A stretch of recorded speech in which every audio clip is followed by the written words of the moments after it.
Hey everyone, and welcome to The Explainer. If you're just starting your journey into programming or you've ever wanted to know how to build things like apps or websites, you are in exactly the right place. Today, we're going to break down something absolutely fundamental: data types. Let's dive in. All right, so here's what we've got on tap. First, we'll look at how computers actually understand information. Then we'll define what data types really are. After that, we'll meet the most common ones you'll use all the time, see how they look in real code, and then we'll get into why this is so important. And of course, we'll wrap up with a little challenge for you. Okay, let's just jump right in. The biggest question in programming is, how do you get a chunk of metal and silicon to actually understand what you want it to do? Well, it all starts with understanding how these machines actually think. You know, for all the amazing things computers can do, at their very core, they're surprisingly simple. They don't understand words or concepts or ideas the way we do. They're basically just incredibly powerful calculators. Yep, that's it. Just ones and zeros. This is what's called binary, or machine code, and it is literally the only language a computer's processor actually understands. Everything you see on your screen, from a simple website to a complex video game, eventually gets boiled down to these simple on or off signals. And this is exactly why we need programming languages. They act as the translator between our human ideas and the computer's native tongue. Okay, so if computers are really that simple, how on earth do we get them to work with the kinds of information we use every day? You know, things like numbers and text and all that good stuff. Right? How do we tell the computer, hey, this 25 is a number you can do math with, but hello is just, well, a word? The whole process starts with a concept called a variable. Think of a variable as nothing more than a labeled box, or maybe a storage container inside the computer's memory. We give it a name, like user age or product price, so we can easily find it later and see what value we stored inside. But here's the thing, not all boxes are the same. A box designed to hold a bowling ball is different from a box designed to hold a feather. And that's exactly where data types come in. The data type is the rule that tells the computer what kind of stuff can go in the box and what we're allowed to do with it. I love this analogy. You wouldn't try to store, a gallon of milk in a paper bag, would you? Of course not. It would be a huge mess. It's the wrong tool for the job. And it's the exact same idea in programming. You need to pick the right container for the right kind of data. All right, so let's meet the main players. The most common containers you're going to be using pretty much every single day you're writing code. First up, we've got the int, and that's just short for integer.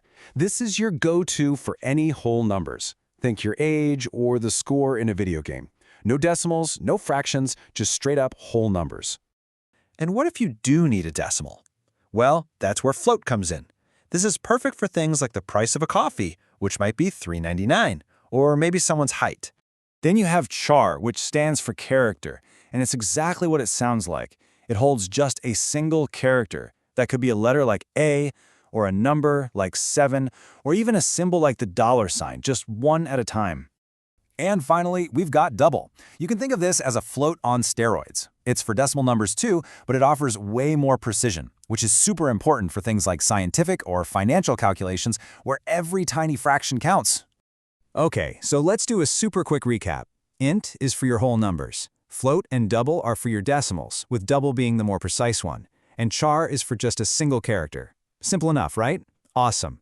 Now let's see how this stuff actually looks in code. All right, theory is great, but let's get to the fun part. Let's see what this all actually looks like in a real program. So in a lot of languages, like C for example, you can't just use a variable out of thin air. You have to declare it first. You have to tell the computer what type of data it's going to hold. It's like you're setting up and labeling your box before you're allowed to put anything inside it. So if we look at this line of code, int a equals 10. Let's break that down. The int part tells the computer, hey, get ready, I need a container for a whole number. The a is what we're naming that container. And the equals 10 part, that's us putting the number 10 right inside that box we just created. See? It's pretty logical when you think about it. Okay, so you might be thinking, why do we have to be so picky about this? It can seem like a lot of work for a small detail, but trust me, this is where things can either go very right or very wrong. And yeah, that's a totally fair question. Can't the computer just, figure it out on its own? Well, the short answer is no, not really. And being this specific about our data types is what saves us from some really weird and frustrating bugs down the line. Okay, this slide is the perfect example of why this matters so much. On the left, we're trying to divide 5 by 2 and store the result in an int container. Now, what's 5 divided by 2? It's 2.5, right? But wait, an int can only hold whole numbers, so the computer just throws away the 0.5 and gives you 2. That's a process called truncation, and it can totally mess up your calculations. Now look at the right side. Because we use floats, the computer knows to expect a decimal, and boom, we get the correct answer, 2.5. So here's the bottom line. Choosing the right data type isn't just about organizing your code. It's absolutely crucial for making sure your program is accurate and does what you actually intend for it to do. It's how you avoid those nasty little surprises like truncation. All right, we've covered a lot of ground, from the absolute basics of how computers think, all the way to seeing code in action. So now, it's your turn to give it a shot. So, take a second and look at this. Based on everything we just talked about, how would you write the C code to declare variables for your age, your height in meters, and the first letter of your name?